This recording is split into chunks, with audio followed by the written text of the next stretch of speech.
What is the simplest or easiest way to derive the famous equation E equal to mc square within limited mathematical concept will be discussed now. Let us consider a particle of rest mass m naught acted on by a force F.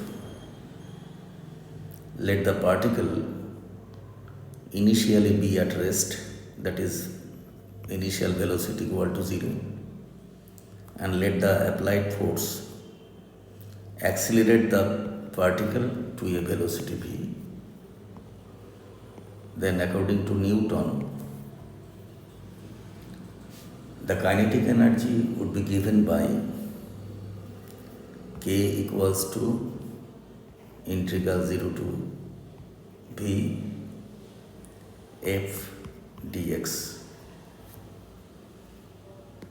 This is the infinitesimal work done, and here integral or integration stands for summation of infinitesimal work done within the limit 0 to v.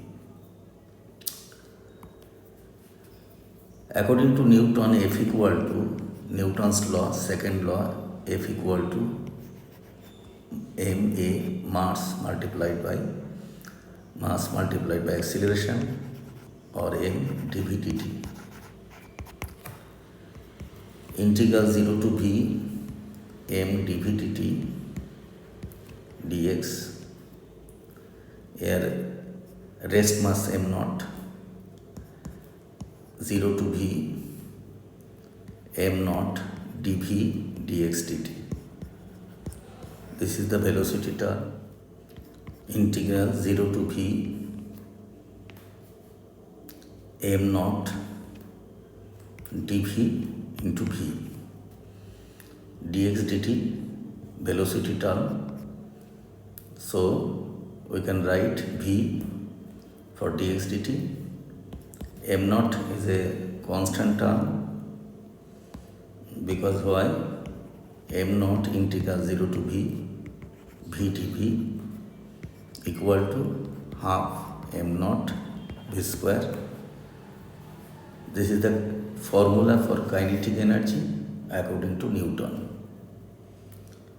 In special relativity, we are a bit more careful, and we can write kinetic energy k equals to 0 to v f dx equals to integral 0 to v ddt mv dx. According to Newton, force equal to rate of change of momentum ddt of momentum mv or dp dt, linear momentum. M mass is not constant term here, so integral 0 to v d of mv dx dt. Dx dt, again this is velocity term, 0 to v d of mv. K equals to integral 0 to v, where we left v d of mv equals to 0 to v m dv plus v dm equals to 0 to v mv dv plus v squared dm.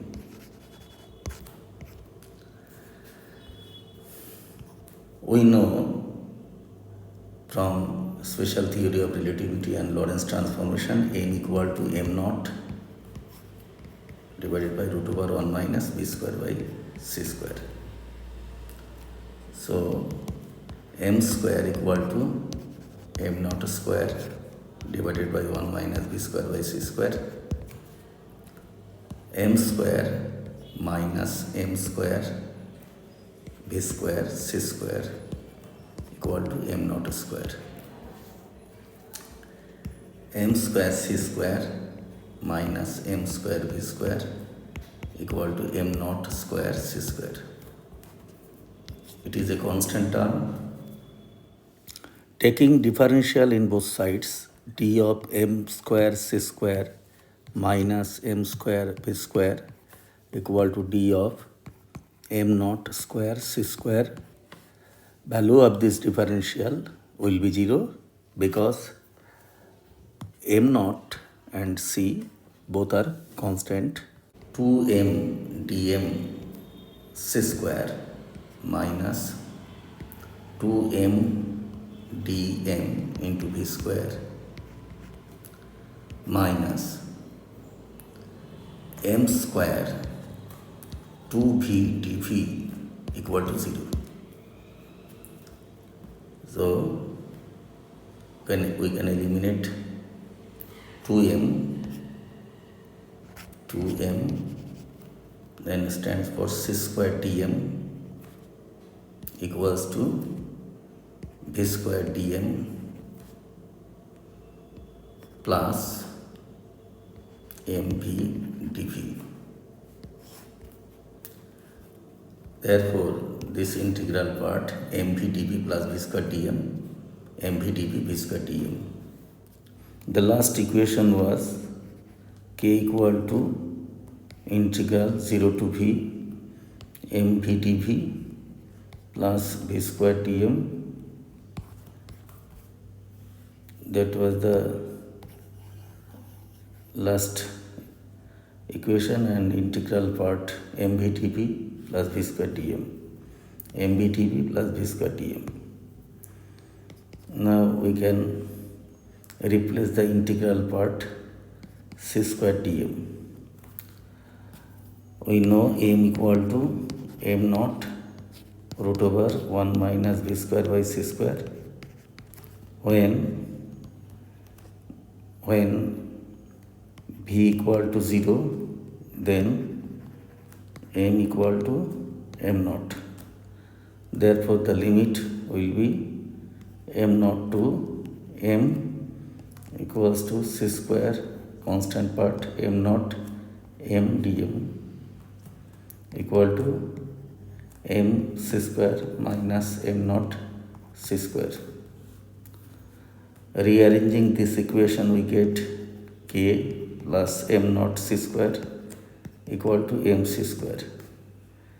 Taking e for k plus m naught c square, we can write e equal to m c square, which is the required equation, which is the famous equation. Equation e equal to mc square is innocent looking but has deep implications, where E stands for k plus m naught c square. According to Newton, there is no rest energy, but according to Einstein, the particle has a rest energy m naught c square. The larger the rest much m naught, the greater is this rest energy. According to Newton, mass of a particle does not depend on velocity of the particle. That is, mass is same with respect to any reference frame. What about this new relation E equal to mc square? Can pure mass be converted into energy? Pure mass be converted into energy? Or energy be converted into mass? Both are possible and have been demonstrated. Thank you for watching.